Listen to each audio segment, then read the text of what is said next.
नमस्कार, मैं रंजू सिंह। आप देख रहे हैं द सन एक्सप्रेस। बंगाल में हिंसक प्रदर्शनों पर हाईकोर्ट ने कहा, शांति बहाल रखना राज्य की जिम्मेवारी। इस्लाम के प्रवर्तक पैगंबर मोहम्मद के खिलाफ दिल्ली में भाजपा नेताओं की कथित टिप्पणी को लेकर पश्चिम बंगाल में हुए हिंसक विरोध प्रदर्शनों पर बुधवार को कलकत्ता हाईकोर्ट ने महत्वपूर्ण टिप्पणी की है। कोर्ट ने कहा है कि कोई चाहे किसी भी पार्टी में क्यों ना हो, लेकिन शांति सुनिश्चित करना सबकी जिम्मेवारी होनी चाहिए। मुख्य न्यायाधीश प्रकाश श्रीवास्तव और राशि भारद्वाज की खंडपीठ में राज्य सरकार ने हिंसा की घटनाओं को संभालने की गई कार्रवाई के बाबत रिपोर्ट पेश की है। इसके बाद कोर्ट ने कहा कि शांति सुनिश्चित करना राज्य सरकार की जिम्मेवारी है और इसके लिए हर किसी को सहयोग करना होगा।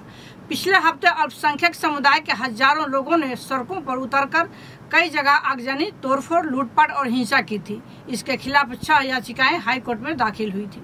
इन सभी मामलों में हाईकोर्ट ने राज्य सरकार से 2 दिनों के अंदर रिपोर्ट देने का आदेश सोमवार को दिया था। उसी के मुताबिक बुधवार को राज्य सरकार ने हाईकोर्ट में रिपोर्ट सौंप दी है। राज्य सरकार की ओर से कहा गया है कि हावड़ा में 5 जगहों पर हिंसा की घटनाएं हुई। इसे लेकर 17 प्राथमिकी दर्ज हुई है और 99 लोगों को गिरफ्तार किया गया है।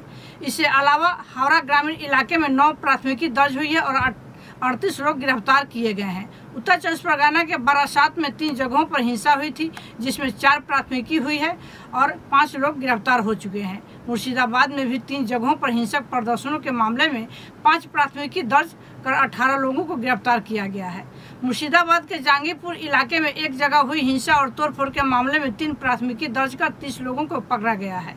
नदिया जिले के कृष्णानगर में 3 जगहों पर हुए हिंसक प्रदर्शनों के मामले में 3 प्राथमिकी दर्ज कर 25 लोगों को गिरफ्तार किया गया है। खड़गपुर में 1 जगह प्रदर्शन हुए थे, जिसमें 1 प्राथमिकी दर्ज की गई है और 3 लोग गिरफ्तार किए गए हैं। उत्तर 24 परगना के डायमंड हार्बर में 1 प्राथमिकी दर्ज हुई है और 17 लोग गिरफ्तार किए गए हैं। सियालदह में 1 प्रदर्शन को लेकर 1 प्राथमिकी हुई है और 1 व्यक्ति की गिरफ्तारी हुई है। विधाननगर में भी प्राथमिकी दर्ज की गई है, लेकिन किसी को भी पकड़ा नहीं गया है। राज्य सरकार ने अपनी रिपोर्ट में कहा है कि तमाम प्रदर्शन वाली जगहों की सीसीटीवी फुटेज एकत्रित की गई है और हंगामा करने वालों की शिनाख्त की प्रक्रिया जारी है। पिछले 48 घंटों से कहीं किसी तरह का कोई विरोध प्रदर्शन नहीं हुआ है। हालांकि याचिकाकर्ता ने कहा कि प्रदर्शन के नाम पर आम लोगों को मारा पीटा गया, सरकारी और निजी संपत्तियों को नुकसान पहुंचाया गया है। राज्य प्रशासन कड़ी कार्रवाई के बजाय खामोश तमाशा देख रहा था। तोड़फोड़ और आगजनी की पूरी योजना पहले से बनाई गई थी, इसीलिए इसमें ठोस कार्रवाई के लिए कोर्ट को हस्तक्षेप करना चाहिए। इसके बाद मुख्य न्यायाधीश ने कहा कि राज्य में शांति सुनिश्चित करना राज्य की जिम्मेवारी है। याचिकाकर्ता हो या कोई और, कोई किसी भी पार्टी में हो, कोई भी विचारधारा हो, लेकिन शांति सुनिश्चित करने में मदद करें। राज्य सरकार की ओर से महाधिवक्ता सोमेंद्र नाथ मुखर्जी ने कहा कि दूसरे राज्यों में बुलडोजर चल रहे हैं, लेकिन हम लोग यहाँ ऐसा नहीं चाहते।